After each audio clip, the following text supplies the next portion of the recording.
Assalamualaikum warahmatullahi wabarakatuh.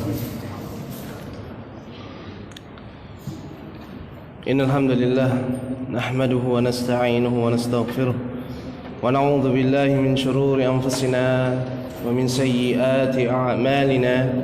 Man yahdihillahu fala mudilla lahu wa man yudlil fala hadiya lahu. Wa asyhadu an la ilaha illallah wahdahu la syarika lahu wa asyhadu anna Muhammadan abduhu wa rasuluh. Allahumma salli wa sallim wa barik ala nabiyyina Muhammad wa ala alihi wa sahbihi ajma'in. Usini wa iyyakum biqaulillahi azza wa jalla, ya ayyuhalladzina amanu taqullaha haqqa tuqatih wa la tamutunna illa wa antum muslimun. Amma ba'du, fa inna asdaqal hadisi kalamullah wa khairul huda huda Muhammadin sallallahu alaihi wasallam wa syarrul umuri muhdatsatuha wa kullu muhdatsatin bid'ah wa kullu bid'atin dhalalah wa kullu dhalalatin finnar. Amma ba'd, ikhwatal iman rahimani wa rahimakumullah. Alhamdulillah, dengan rahmat Allah Subhanahu wa taala, kemudian dengan keutamaannya kita bisa diberi kesempatan oleh Allah untuk duduk di majelis yang di dalamnya Allah turunkan sakinah, yang mungkin kita jarang minta sakinah, atau kita jarang mendoakan saudara kita mendapatkan sakinah kecuali ketika mau akad nikah. Ya, padahal kita butuhkan sakinah. Bukan nama akhwat sakinah ya. Ya, sakinah penting dalam kehidupan kita. Sekaya apapun manusia itu butuh sakinah. Percuma hartanya banyak, istri cantik, suaminya tampan, anaknya bagus, kemudian hidupnya gundah gulana, hidupnya terasa sempit, seakan-akan dunia ini seperti penjara. Maka kita butuh sakinah. Kata Nabi SAW, majtama'a qaumun fi baitin buyutillahi yatluna kitabullah wa yatadarasunahu bainahum illa nazalat alaihimus sakinah. Tidaklah seorang atau kaum berkumpul di masjid Allah dari masjid-masjidnya, di dalamnya mereka membaca kitabullah dan mempelajarinya, maka melainkan Allah turunkan sakinah. Jadi yang ingin dapat sakinah datang ke majelis ini. Kemudian ayyuhal muslimun rahimani wa rahimakumullah, kita masuk ke dalam bab yang sensitif. Ini al-faslus tsani asyar, pasal ke-12 dari kitabul alif, adab al-amri bil ma'ruf wan nahyi 'anil munkar. Adab-adab memerintahkan yang ma'ruf dan mencegah yang munkar. Karena ini sensitif. Sedangkan Nabi SAW mengatakan ad-dinun nasihah. Agama ini adalah agama nasihat.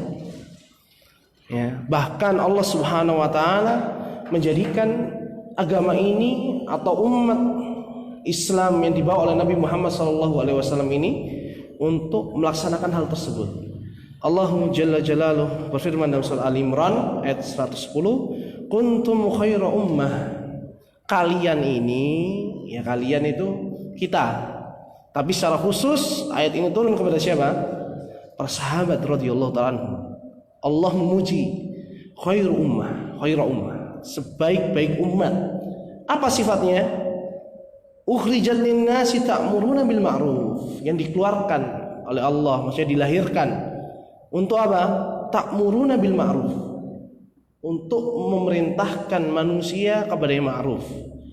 Dan ma'ruf yang paling utama adalah mentauhidkan Allah Subhanahu. Karena ini adalah dakwah para nabi dan rasul alaihi wassalatu wassalam. Wa tanhauna 'anil munkar, dan mencegah dari yang munkar. Munkar adalah segala sesuatu yang Allah benci, yang disebutkan oleh Rasulullah SAW atau menurut kesepakatan. Dan paling bahayanya kemungkaran adalah kesyirikan. Karena tidaklah Allah mengisahkan hancurnya suatu kaum kecuali disebabkan dosa kesyirikan. Wa tu'minuna billah, dan ciri mereka ini para sahabat yang ketiga disebutkan oleh Allah di sini adalah mereka beriman kepada Allah Subhanahu.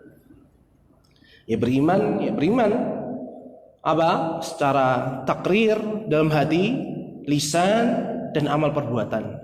Dan ini ijma' salafus salih, Ahlussunnah wal Jamaah. Al-imanu qaulun wa amal. Iman itu ucapan, entah itu ucapan lisan ataupun hati. Dan berupa amal, entah amalan hati ataupun amalan anggota badan. Yazidu bi taatillah wa yanqusu bi maksiatih. Yang dapat bertambah keimanan itu dengan amal soleh, ketaatan kepada Allah, dan dapat berkurang dengan bermaksiat kepadanya. Kemudian beliau mengatakan di sini, wa huwa wajib ala kulli muslimin. Ya, memerintahkan kepada yang ma'ruf dan mencegah yang mungkar itu wajib bagi setiap muslim hasabasti ta'atihi, sesuai dengan kemampuannya. Jadi di sini wajib bagi setiap muslim, tapi apa? Sesuai dengan kemampuannya. Ada yang nggak bisa memerintahkan dengan senjata. Siapa Anda? Kapasitas Anda apa? Tapi kalau polisi punya hak di sana, punya kekuatan, maka bisa. Ya, dan semoga Allah merahmati pemerintahan Saudi Arabia. Mereka punya polisi amar ma'ruf nahi munkar. Ketika misalnya azan, itu kalau masih ada toko yang tutup itu disegel itu.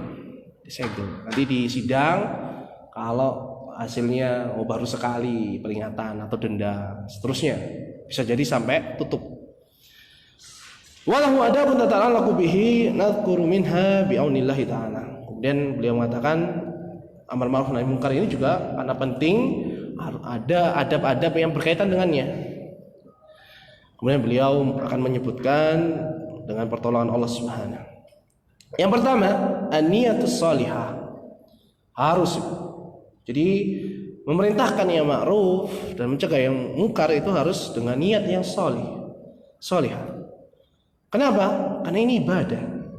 Ya, karena ibadah membutuhkan dua asas. Sebagian para ulama menyebutkan tiga. Semisal Imam Asy-Syinkiti rahimahullah. Ini syarat diterimanya amal, ikhlas lillahi azza wa jal, dan kedua adalah sesuai dengan ilmu yang Allah turunkan, yang Rasulullah sampaikan, dan ibarah yang lainnya ittiba'un Nabi sallallahu alaihi wasallam. Dan yang ketiga, sebagian para ulama menambahkan adalah apa? Ihtisab, yang berharap pahala di sisi Allah Subhanahu. Beliau mengatakan fayajibu 'ala alladhi ya'muru bil ma'ruf wa yanha 'anil munkar ay yukhlisa lillahi ta'ala niyyata. Wajib bagi yang memerintahkan kepada yang ma'ruf dan mencegah dari yang munkar agar dia mengikhlaskan amalan tersebut hanya kepada Allah. Wa yakuna dafi'u lahu li hadzal amal iltimasa ridallah. Dan hendaknya dia untuk mengerjakan amal ini yang sangat besar porsinya di dalam agama Islam itu apa? Untuk mencari keridhaan Allah Subhanahu. Wal idhara ilaihi wa rahbata fi hidayatin nas. Juga perlu ya seorang yang amar ma'ruf nahi munkar itu harus hatinya itu punya rasa cinta, kasih sayang. Oleh karena itu para muhaddisin mereka punya satu hadis yang senantiasa ketika mereka meriwayatkan itu mereka mulai dengan satu hadis ini. Namanya silsilah al-awaliyah. Hadisnya apa? Irhamu man fil ardi yarhamkum man fis sama. Jadi setiap ada majelis hadis, misalnya baca Sahih Bukhari, Sahih Muslim, atau seorang ulama ya, diambil ilmunya, mereka senantiasa meriwayatkan hadis yang pertama adalah hadis itu, sehingga dinamakan silsilah awaliyah. selalu membacakan hadis bahwasanya sayangilah yang ada di muka bumi, niscaya yang di langit akan menyayangi kalian. Kenapa? Karena orang yang memerintahkan kepada yang ma'ruf, mencegah yang mungkar, hendaknya berkasih sayang dalam rangka itu, sehingga dia nggak akan marah seandainya orang yang dinasihatin atau dicegah dari yang mungkar atau diperintahkan kepada yang ma'ruf itu enggan. Dia akan bersabar sehingga Allah pun melipat gandakan pahalanya. Beda orang yang sekali ditegur, ya, kemudian dia segera menyambut teguran itu, berbeda dengan orang yang menegur berkali-kali. Ada seorang punya suami, kalau sholat itu susah, nasihatin sekali langsung taat, ya, pahalanya besar bagi istri. Dibandingkan dengan ada istri senantiasa sering menasihati suami, yang bangun sholat di masjid, ya nanti aja, aku pendapatnya sholat itu nggak wajib di masjid. Ya tapi kan keutamaannya besar, terus nanti aja lah. Besoknya lagi juga begitu, yang bangunnya. Ini beda pahalanya jelas, karena banyak usaha yang dikeluarkan untuk menyadarkan sang suami di sini. Jadi biar kita itu nggak gelo atau apa gelo itu, biar nggak kecewa atau putus asa, harus memperbesar niat itu. Nih. Dan sering sekali Ustazuna Anur Rafiq hafizahullah taala memperingatkan bagi setiap asatid, setiap duat agar memperbesar ikhlas ini. Sehingga penolakan itu bukan hal yang mencegah dia untuk dia tetap senantiasa berdakwah. Dan kita juga begitu. Kenapa? Belum tentu istri kita itu sekali nasihat kemudian dia ngikut. Banyak kadang-kadang dimarahin atau dinasihatin itu balas, ya kamu juga. Ya. Yang nggak boleh marah-marah, halah kamu juga kalau sama anak itu sampai nempeleng, ya misalnya begitu. Itu ada seperti itu, memang gangguan. Nanti kita bahas di sini bagaimana menyikapinya. Jadi niat porsinya sangat besar, dan beliau Syekh Abdul Aziz ya, di sini muallif penulis ini sangat perhatian tentang niat.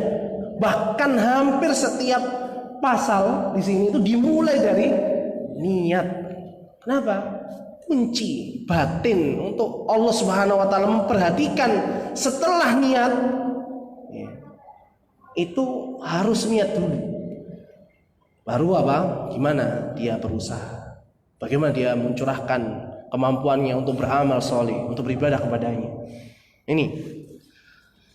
Kemudian beliau mengatakan, fa innahu bi niyyati shalihah wal ikhlas lillahi ta'ala yanalul ajra kamilan wa yajrillahu ta'ala al khaira ala yadayhi wal a'malu binniyat kama taqaddam. Beliau mengatakan karena niat yang baik, ikhlas karena Allah, itu akan seseorang itu akan mendapatkan pahala sempurna. Dan Allah akan berikan kebaikan yang sangat banyak melalui orang tersebut. Entah itu orang yang disampaikan amar ma'ruf nahi munkar itu mengikutinya atau tidak. Kalau mengikutinya, maka pahalanya berkali-kali lipat. Bahkan Nabi SAW pernah berbicara kepada Ali bin Abi Thalib ketika perang Khaybar, ketika memberikan panji peperangan itu. Ayyahdiyallahu bika rajulan khairun laka min humrin na'am. Allah memberikan hidayah kepada seseorang melalui dirimu, itu lebih baik bagimu daripada unta merah. Ini. Jadi nggak main-main pahalanya. Dan Nabi SAW juga pernah bersabda, man dalla ala khairin falahu mislu ajri fa'ilihi. Siapa yang memerintahkan kebaikan kemudian diikuti, maka dia mendapatkan pahala orang yang mengikuti tadi itu tanpa dikurangi sedikit pun. Oleh karena itu tidak ada investasi yang paling besar kecuali di dalam dunia dakwah, dunia pendidikan. Ustaz saya nggak mampu, nggak punya bekal, ya antum danai ustadznya, danai sekolahnya, dimudahkan urusannya. Mungkin antum seorang notaris, ini mau bikin IMB atau seterusnya. Apapun yang dapat menopang dakwah itu, kalau antum ikut andil di dalam mempermudah dakwah itu, insya Allah. Seperti hanya apa? Orang nggak bisa puasa. Saya ini kerjanya susah, Ustaz. Kalau puasa itu justru saya nanti zalim kepada perusahaan. Tapi saya ingin puasa Arafah ini. Tapi kok dahulu nggak bisa. Caranya ada apa? Ngasih makan orang yang puasa. Dapat pahala seperti orang yang berpuasa. Hanya saja Pak, tidak dilipat gandakan. Kalau orang yang berpuasa, Allah kasih, ya Masya Allah, sesuai dengan kehendak Allah. Tapi apa? Pahalanya, porsinya sama. Hanya saja orang yang berbuat itu dilipat gandakan lebih. Jadi jangan sampai kita ketinggalan dalam berbuat amal soleh. Nah, ini penjelasannya sudah sering kita lewati. Langsung masuk ke adab yang kedua. Al-ilmu bimawadi'il amri bil ma'ruf wan nahyi 'anil munkar. Yang kedua adalah seorang yang beramar ma'ruf nahi munkar itu harus berilmu. Tentang apa? Kaidah-kaidah dalam beramar ma'ruf dan nahi munkar. Ilmu porsi nomor 2. Yang pertama ikhlas. Nomor 2 ilmu. Dan ini mutlak, harga mati. Ya, kalau ada NKRI harga mati, ini ada ini. Yang lainnya harga mati. Yang ini apa? Berilmu. Kenapa? Di sini disebutkan qala ba'dus salaf la ya'muru bil ma'ruf illa rafiqun fima ya'mur bihi. Rafiqun fima yanha anhu. Halimun fima ya'mur bihi, halimun fima yanha anhu. Faqihun fima ya'mur bihi, faqihun fima yanha anhu. Sebagian salaf mengatakan sebenarnya dalam kitab Mukhtasar Minhajul Qasidin. Saya nasihatkan ya, untuk saya dan antum semua baca kitab ini. Mukhtasar Minhajul Qasidin. Ini kitab yang luar biasa untuk kita, hati kita lembut, tasyiatun nafas. Ini tulisan oleh Ibnu Qudamah. Minhajul Qasidin ya, aslinya adalah tulisan Ibnu Jauzi rahimahullah. Ini sama-sama mazhab Hanabilah. Kitab ini ya mengatakan bahwa kan perkataan sebagian salaf, tidaklah ya orang itu memerintahkan kepada yang ma'ruf kecuali orang yang lembut. Kalau kasar, ini ada orang pacaran, udah kita gebukin. Ya, mafsadah besar. Mungkin apa? Dia nggak akan jerah, ya mati, belum sempat tobat. Kita dapat dosa membunuhnya, atau kita dapat dosa berbuat zalim kepada dia. Ini harus diperhatikan. Dan begitu pula dia harus lembut bagi orang yang apa? Mencegah dari yang mungkar. Jadi harus sifat lembut ini ada. Kemudian halim itu nggak kerusak-kerusuk. Tahu ya kerusak-kerusuk. Halim ini kalau diterjemahkan ya lembut ya. Tapi sebenarnya halim itu nggak kerusak-kerusuk. Apa? Dia berpikir dulu, ini pas apa enggak ini diingkari. Ya. Nanti ada kami berikan contoh, misal Syekhul Islam Ibnu Taimiyah pernah melewati orang-orang yang mabuk-mabukan. Syekhul Islam mempercepat jalannya. Kemudian muridnya yang ikut beliau ini bertanya, loh, ya Syekh, kenapa nggak diingkari? Itu kan jelas itu kemungkaran yang kesepakatan ulama minum khamr. Kata beliau, kalau saya mencegah mereka, mungkin mereka berhenti, tapi apa? Tapi itu dalam keadaan mabuk. Apa? Bisa jadi kita dipukuli, atau dia pindah tempat, kemudian berzina, mencuri, membunuh dan sebagainya. Tapi ketika dia dibiarkan mabuk sampai teler misalnya, sampai pingsan atau ketiduran, itu mafsadahnya untuk dia sendiri. Karena di sini, di sekitar itu adalah lingkungan yang banyak orangnya. Jadi harus diperhatikan, enggak semerta-merta bonek, nekat. Ini harus diperhatikan. Kemudian begitu pula ketika dia melarang. Kemudian faqih, ya ini yang jadi syahid di sini. Dia harus paham yang diingkari ini benar-benar mungkar atau bukan. Ya, jangan sampai dia mengingkari sesuatu ternyata halnya ma'ruf. yang menyesatkan orang, atau dia memerintahkan sesuatu yang ma'ruf ternyata yang mungkar. Ini berbahaya ini. Makanya harus paham orang itu. Harus punya modal setelah ikhlas adalah berilmu. Kenapa? Ya bisa dibayangkan. Misal orang sholat. Sholat apa salahnya sholat? Dia sholat. Misalnya sholat tahiyatul masjid. Dia mengatakan tahiyatul masjid nggak ada dalilnya. Rasulullah nggak pernah sholat tahiyatul masjid misalnya. Ya ini bermasalah ini. Orang ini apa? Pemahamannya hanya sekedar itu. Sedangkan Nabi SAW mentakrir ada sholat tahiyatul masjid. Bahkan memerintahkan. Bagaimana? Meskipun Rasulullah nggak melakukan, belum tentu apa? Itu sebuah yang ditinggalkan. Bukankah Nabi SAW ketika berkhutbah datang seorang masuk masjid kemudian duduk, "Atusolli, apa kamu sudah sholat? As-sholaita?" Ternyata belum, maka diperintahkan oleh Nabi SAW. Sholat apa itu? Sholat subuh? Kan enggak juga. Ini ada pemahaman yang harus. Oleh karena itu, ya nanti disebutkan di sini lebih baik seseorang itu menahan diri, tidak amar ma'ruf nahi munkar kalau apa? Dia masih ragu-ragu atau ilmunya masih ya bahasa istilahnya orang Sidoarjo masih cetek, ya, masih sedikit. Itu lebih selamat daripada apa?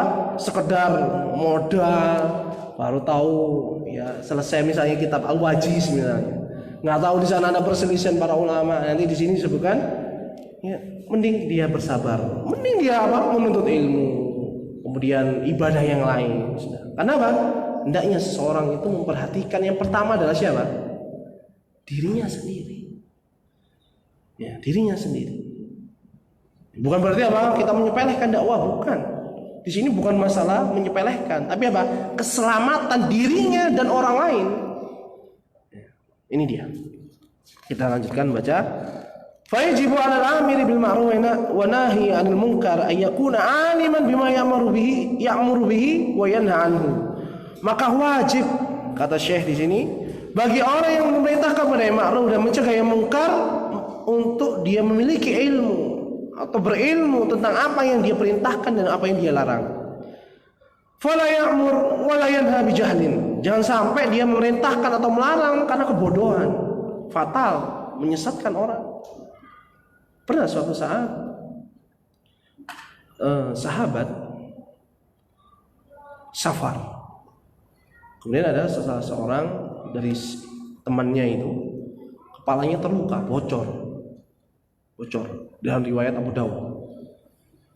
Kemudian apa? Mereka tidur, ternyata yang kepalanya bocor ini mimpi basah, sehingga dia harus mandi besar. Dia tahu kalau harus mandi besar, tapi kepalanya bocor. Tanyalah kepada temannya, "Saya ini tahu kalian kan kondisi saya kepalanya bocor, tapi saya mimpi, maksudnya sampai keluar air mani. Apakah saya wajib untuk mandi untuk sholat subuh ini?" "Iya, kamu wajib mandi. Kalau nggak gitu ya nggak sah." Betul. Akhirnya apa? Dia pun mandi dan mati. Ya, kepalanya ini tadi luka tadi apa kena air dan menyebabkan dia mati. Maka dilaporkanlah kepada Nabi SAW. Sehingga apa? Dipanggil orangnya. "Apa kalian yang melakukan ini dan itu?" "Iya benar ya Rasulullah." Maka qataluhum. Ya, qatalu. Kalian telah membunuhnya. Qatalahumullah, semoga Allah membunuh mereka. Ya bukan doa ya. Kalau doa ya mati mereka. Ya, tapi apa? Menghardik. Sangat keras Nabi SAW. Seakan-akan mendoakan mereka kecelakaan. Mereka telah membunuhnya dan semoga Allah membunuh mereka. Ini bukan doa. Kalau doa ya hancur mereka. Ini apa? Karena sembrono, tidak halim dalam menyikapi hal misal seperti itu. Dia mengajarkan yang betul, iya. Tapi dia tidak mengerti kalau kepalanya bocor ini bisa menyebabkan dia mati. Ya, semoga Allah merampuni sahabat tersebut. Nah, penjelasan sangat panjang, tapi tidak apa-apa, ini faedahnya sangat banyak. Fala ya'mur wala innahu ma'al jahli qad ya'mur bima la ya'mur bihi syar'. Ya, karena orang yang bodoh kemudian dia memerintahkan, bisa jadi apa? Dia memerintahkan sesuatu yang tidak diperintahkan oleh syariat. Ya, namanya juga bodoh. Fayalzimun nasa bima lam yalzamhum billah. Bisa jadi dia mewajibkan sesuatu kepada orang lain dengan apa yang Allah tidak wajibkan. Bahaya. Qad yanha amma la yanha an syahw. Bisa jadi juga dia mencegah sesuatu yang itu tidak dicegah oleh Allah Subhanahu wa taala. Contoh, Imam Ahmad ketika dipenjara sekian puluhan tahun, dipukulin punggungnya untuk mengatakan Al-Quran makhluk. Kemudian ketika datang khalifah yang ketiga, karena beliau dipenjara itu 3 khalifah, 3 periode. Bayangkan, luar biasa beliau bersabar. Tidak memerintahkan manusia untuk demo, ya, tidak memerintahkan manusia untuk melawan pemerintahan, tapi apa? Suruh tetap berdakwah. Dan saat itu genting, ya. Saat itu genting. Bahkan para ulama saat itu mengatakan fitnah yang terbesar di abad ketiga itu adalah fitnah ini, atau abad kedua, tentang khalqul Quran. Bahwa Al-Quran itu makhluk, sehingga manusia pun diuji. Nah, saya singkat. Kemudian dikeluarkan seorang yang Imam Ahmad itu, ditanya di istana di depan menteri atau pembesar dari kalangan Mu'tazilah, yakni Abu Abdillah Ahmad ibnu Abi Duad. Hingga coba apa yang katakan sehingga kamu dipenjara? Maka dijawablah, bagaimana saya mengatakan sesuatu? Ya, Anda tanya kepada menteri Anda dulu, yakni Ibnu Abi Duad. Maka dia mengatakan Al-Quran makhluk, laisa bikalamillah. Al-Quran itu makhluk, bukan kalam. Maka silakan engkau berkata, wahai orang tua, maksudnya Imam Ahmad. Maka Imam Ahmad mengatakan, ya, mana? Apakah Nabi SAW mengatakan itu? Ya, Ibnu Abi Duad mau bohong, mesti dibongkar oleh Imam Ahmad. Ya, tidak. Anda mengatakan tidak, Nabi SAW tidak mengatakan itu. Kenapa Anda mengatakan hal tersebut? Kemudian ditanya dengan pertanyaan luar biasa oleh Imam Ahmad. Apakah yang Anda lakukan ini, wahai Ibnu Abi Duad? Bahkan beliau mencela di hadapan khalifah, ya luka benar luka, celaka, orang dari anak yang celaka, dari bapak yang celaka. Apakah Nabi SAW melakukan apa yang kau lakukan, yakni menguji manusia? Sahabat, apa yang kau katakan tentang Al-Quran? Kalamullah atau ghairu makhluk? Kalamullah atau makhluk? Ternyata Ibnu Abi Duad mengatakan tidak, Rasul tidak melakukannya. Maka Imam Ahmad bertanya lagi, apakah apa yang kau lakukan itu dilakukan oleh Abu Bakar As-Siddiq? Tidak juga. Ditanya lagi, apakah Umar? Tidak. Utsman? Tidak. Ali? Tidak. Lah, kalau Rasulullah dan 4 khalifahnya aja tidak melakukan hal tersebut, tidak menguji manusia, kok Anda menguji manusia? Maka sejak itu terbongkarlah kesesatan bahwasanya Al-Quran adalah makhluk, dan Imam Ahmad pun dibebaskan. Jadi jangan sampai seorang dengan kebodohannya kemudian apa? Semangat yang berbahaya. Nah, yang terkait bisa jadi karena darah ini. Berapa banyak ulama saat itu meninggal dunia, dibunuh hanya karena apa? Mengatakan Al-Quran kalamullah ghairu makhluk. Berapa banyak para ulama ya dizolimi, dipenjara semisal Imam Ahmad, dicambuk, dipukulin punggungnya dengan kayu, lantaran apa? Kebodohan Ibnu Abi Duad dan konco-konconya.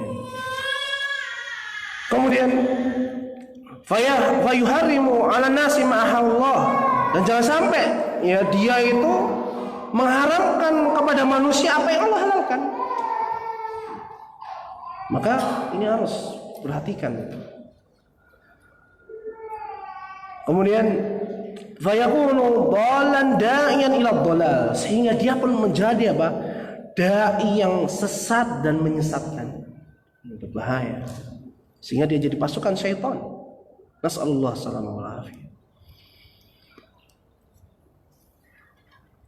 Ini pun jelasnya panjang. Kama annahu bi ghairi ilmin qad yukhti hatta fi tariqatil amri wa nahyi wa yufsidu aksar mimma yuslih. Sebagaimana seorang yang memerintahkan atau amar ma'ruf nahi munkar itu tanpa ilmu, terkadang dia melakukan kesalahan sampai di dalam masalah cara beramar ma'ruf nahi munkar. Ini ada diskotik ini. Diskotik biasanya ya itu tahulah. Ayo kita hancurkan gedungnya. Ya, kita tarik pemiliknya, gebukin, mirasnya kita pecahin, bakar aja sudah. Apa yang terjadi? Ya, sudah ada. Di Indonesia ada. Semoga Allah memberikan hidayah kepada mereka, memberikan izin untuk bertobat kepadanya. Ini ada kezaliman. Ada pihak yang berwenang, ya, bukan berwajib ya. Ya, setiap kita wajib untuk mengingkarinya, tapi berwenang untuk apa? Menutup diskotik itu, memperlakukan, menangkap dan seterusnya. Yang ini pihak kepolisian. Kalau amar ma'ruf nahi munkar seperti itu dilaksanakan oleh setiap person, kacau. Bayangkan, wah ini mencuri, potong tangan, ayo kita arak ke kampung, potong tangannya. Tapi dia nggak tahu, potong tangan ternyata tangan sini ya, tangan penuh. Habis itu dibiarkan, suruh ke rumah sakit sendiri, ya mati orang kehabisan darah. Ada mekanisme-mekanisme yang harus dilakukan oleh seseorang yang amar ma'ruf nahi munkar. Dan pemerintah mewakilkan kepada pihak kepolisian atau aparat negara. Dan itu lebih aman. Seandainya misalnya pemerintah tidak melakukan itu, kita sudah melaksanakan kewajiban kita sebagai kaum muslimin yang mengetahui kemungkaran, mengingkarinya dan melaporkannya sudah cukup. Urusan mereka kepolisian mau menutup nggak nutup, itu adalah kalau mereka mengingkari, ya mudah-mudahan Allah mengampuni meskipun mereka nggak menutupnya. Tapi kalau mereka melaksanakannya, mereka mendapatkan pahala juga. Semisal kita. Ini dia.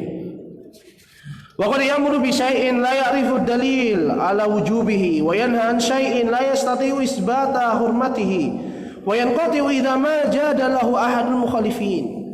Ya kadang-kadang dia mengingkari seseorang yang lebih berilmu. Enggak boleh seperti ini. Ini ada dalil loh yang seperti ini, kok Anda melarang-larang seperti itu? Sehingga apa? Dia di ini. Akhirnya apa? Emosi. Kadang-kadang manusia kalau kalah debat itu apa? Ongkol yang main, ya enggak? Yang penting saya menang debat, kan begitu kadang-kadang. Sampai apa? Pihak orang yang diingkari itu nggak diberi kasih ngomong. Kita nyerocos sehingga manusia, dia ini jawaku, jarwa ta'dil misalnya. Orang ini dihabisi, ya. Tapi apa? Padahal kebenaran belum tentu sama orang dia. Bisa jadi apa? Yang diingkari itu dia punya uzur atau dia memiliki dalil yang lebih sahih daripada orang yang mendebat. Ini harus diperhatikan. Kama annahu bi'ilmi yatamakkanu al-amiru bil ma'ruf wa nahi 'anil munkar min at-tamyiz bain ahwal allati yajibu fiha al-amru wan nahy والذي يستحب فيها والذي يحرم فيها فإن الإنسان مثلا قد يأمن من التعرض لضرر يصيبه ويستيقن أن يغلب على ظنه زوال munkar. Sebagaimana seorang itu harus tahu tentang ilmu, apakah kemungkaran ini kalau diingkari itu efeknya lebih bagus atau jangan-jangan lahir kemungkaran yang lain, tawallu. Kayak tadi Syekhul Islam itu beliau memikirkan kalau ini orang dicegah kemudian dia marah, bisa jadi apa? Bunuh orang, nyakitin orang, ambil harta orang, memperkosa dan sebagainya. Tapi kalau dibiarkan, karena ya kayaknya pas ini kalau dibiarkan, biar dia kejelekan untuk dia sendiri, nggak sampai tertular atau melakukan kerusakan yang lainnya. Maka di sini apa? Ada perbandingan bagi orang yang amar ma'ruf nahi munkar itu, mana yang lebih maslahat itu dia. Sehingga apa? Di sini dibutuhkan ilmu ya, mutlak. Jadi jangan sekali-kali kita mudah ya, mengoreksi. Kita adzan dulu, rehat dulu. Kita lanjutkan setelah itu.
Nah, fabil ilmi, kata beliau penulis hafizahullah taala, ya'riful amiru bil ma'ruf wan nahi 'anil munkar mata ya'mur wa mata yanha wa mata yamtani an dzalik.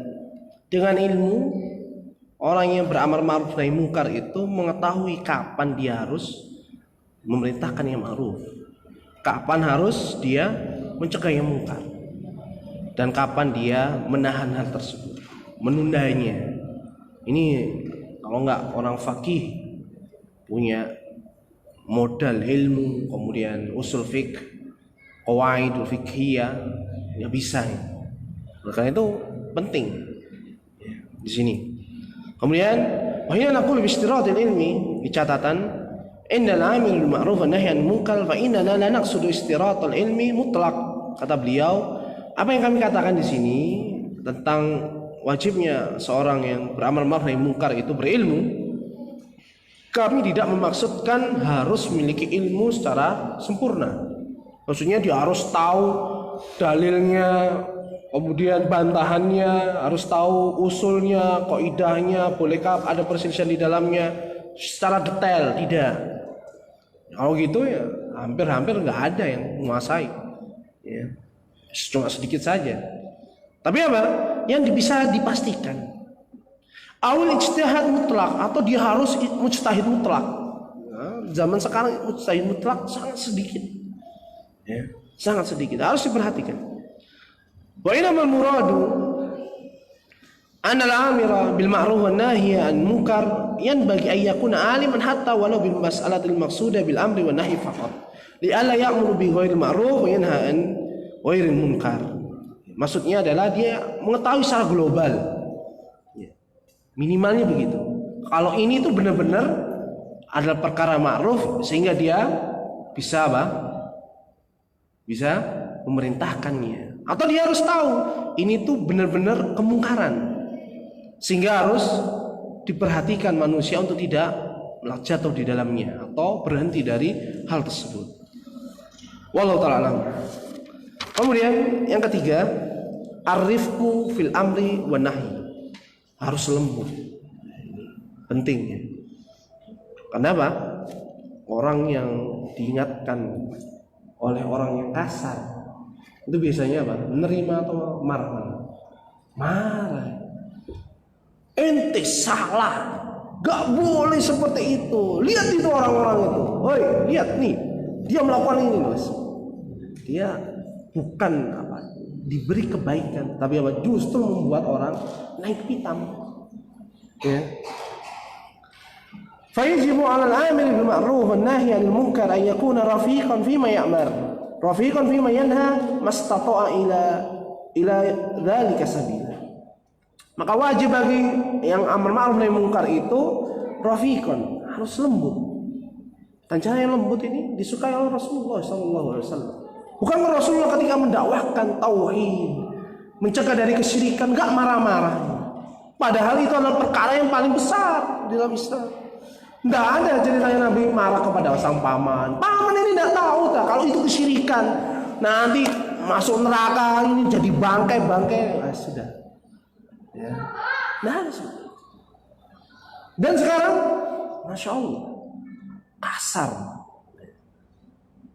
Kalau sama orang kafir memberikan uzur, mereka punya uzur, nggak tahu Islam. Tapi sama saudaranya yang jatuh, justru kasarnya luar biasa. Kebalikannya. Bahkan mungkin sampai nyebut bangkai jahiliyah. Ini harus ada prioritas, mana yang harus didahulukan.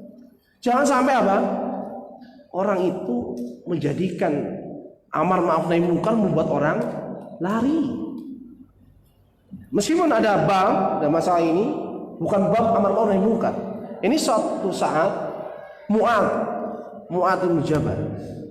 Mu'adz ini sahabat yang kata Nabi SAW yang dia cintai.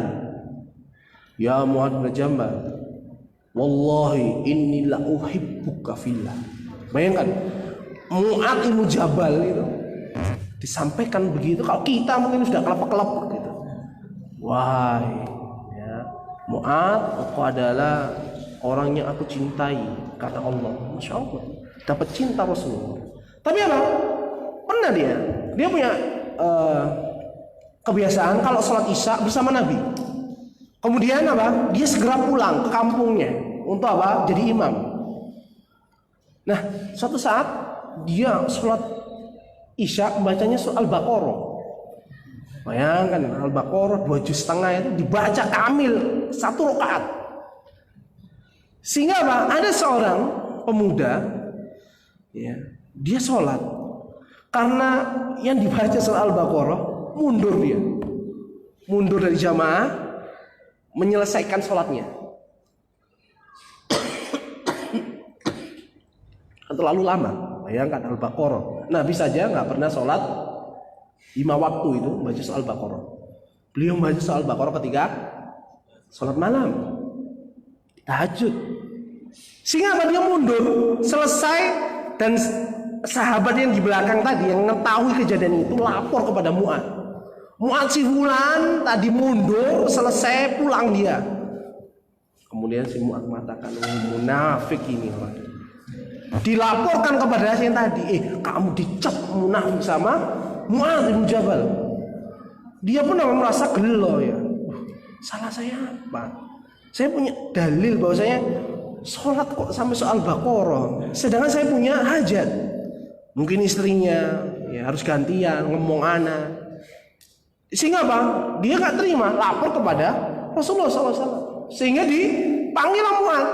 Padahal Mu'adz ini orang yang dicintai oleh Nabi SAW. Muat, apa benar kau mengatakan ini begitu? Iya, karena dia ya, tidak aku melihat dia merupakan munafik. Dia keluar kemudian pulang. Maka Rasulullah berubah marah. Apa?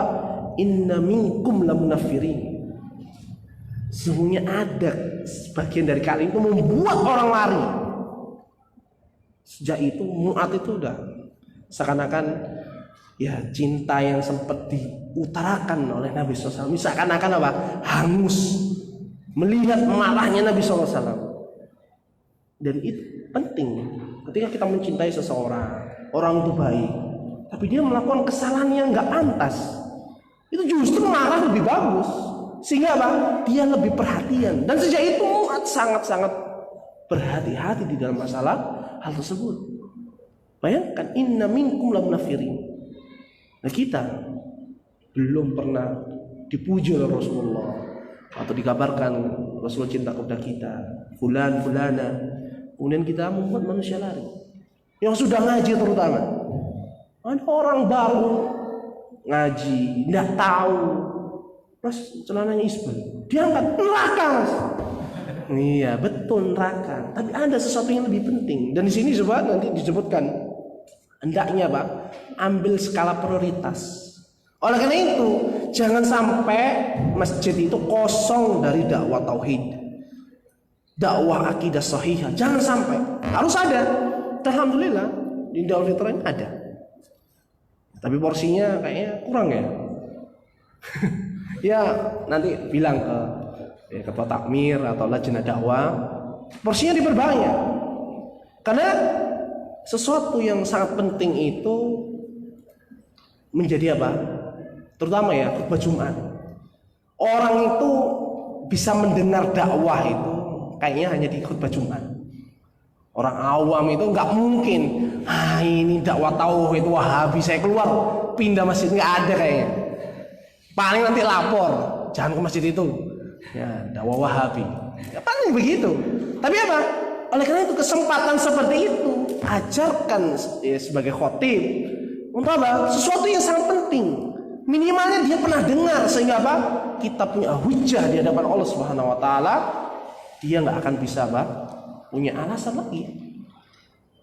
Ini nasihat. Oleh karena itu Ustadz Yazid ya, waktu kami pernah dakwah bersama teman-teman Sudarjo di masjid ya sebelah tahun 2000 berapa itu 2007 ya 2008 2006 ya 2006 pernah kami minta nasihat kepada beliau dan beliau memberikan nasihat kalau bisa khutbah Jumat itu cukup kitab tauhid katanya, itu 1 tahun nggak habis katanya, dan itu kitab yang mudah, gak banyak perkataan penulis, dalil Al-Quran, As-Sunnah, kadang-kadang bawakan asar sahabat, perkataan para ulama, sudah selesai, mudah dihafal, kemudian gak jelimet, masailnya juga beliau nyebutkan faidah-faidahnya, disampaikan setiap tahun gak habis, dan itu adalah sesuatu yang paling penting dan kita sepakat katanya.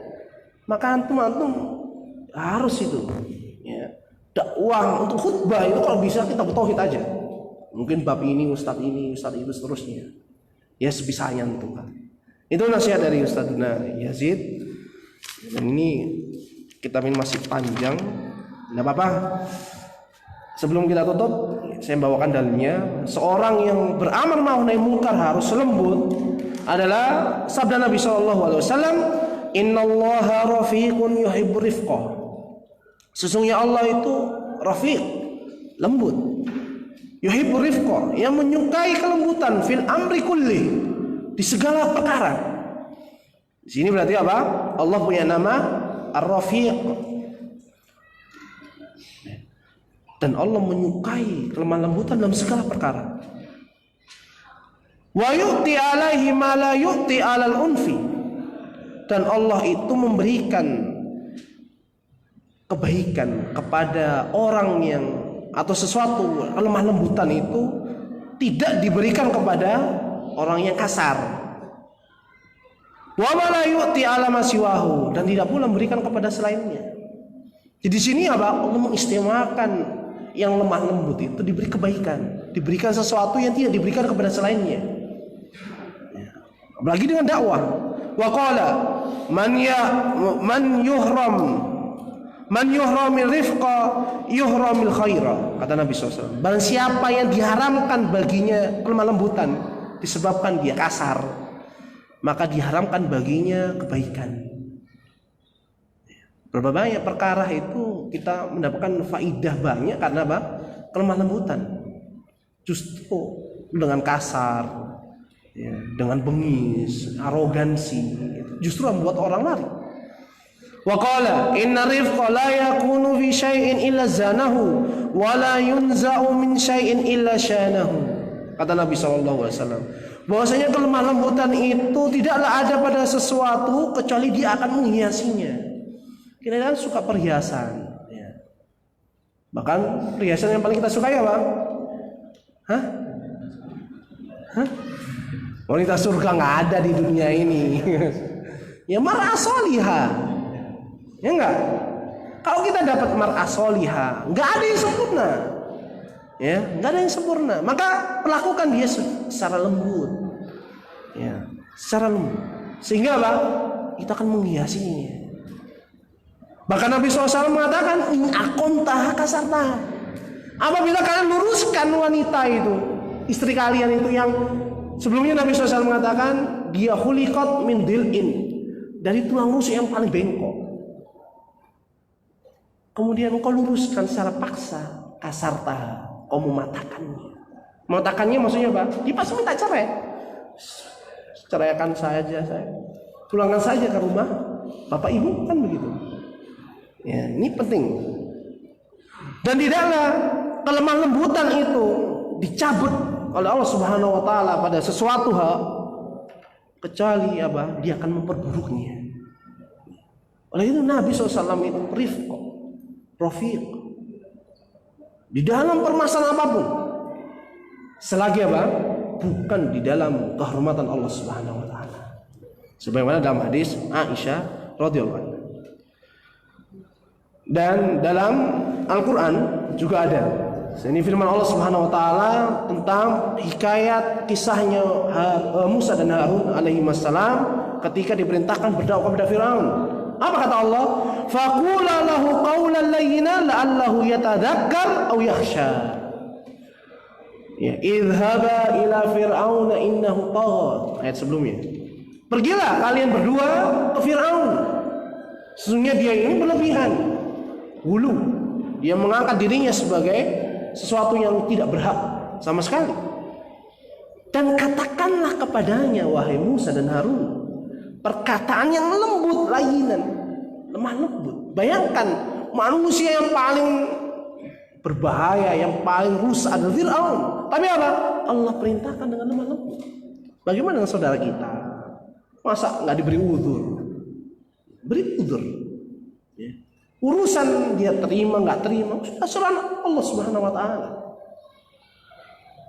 La'allahu yatadzakkar aw yakhsha. Di sini Allah berikan ya apa? Kabar kepada Nabi SAW untuk ambil ibrahnya. Apa? Bisa jadi dengan kelembutan itu dia akan ingat bahwasanya dia itu akan mati. Dia itu nggak mungkin diciptakan itu untuk apa? Dia menjadikan dirinya sebagai ya, Abu Jahal misalnya, sebagai pembesar sehingga mengajak orang ini terus tidak dihisab oleh Allah.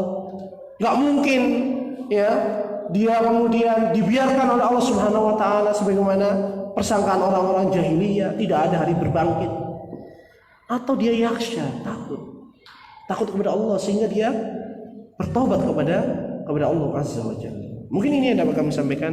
Mungkin ada permasalahan yang ingin dibahas. Kita tidak ada karena bab ini belum selesai. Nanti di sana ada gimana kalau yang kita perintahkan itu perkara yang ada khilafnya, ada perselisihan. Ya. Kemudian bagaimana sikap seseorang ketika dia mengingkari sesuatu yang itu diperselisihkan oleh para ulama. Di sini dibahas insya Allah. Dan kita cukupkan untuk saat ini sampai sekian. Kurang lebihnya kami mohon maaf. Aqulu qouli hadza wa astaghfirullah li wa lakum. Subhanakallahumma bihamdika asyhadu an la ilaha illa anta astaghfiruka wa atubu ilaik. Wa akhiru da'wana alhamdulillahirabbil alamin. Wassalamualaikum warahmatullahi wabarakatuh.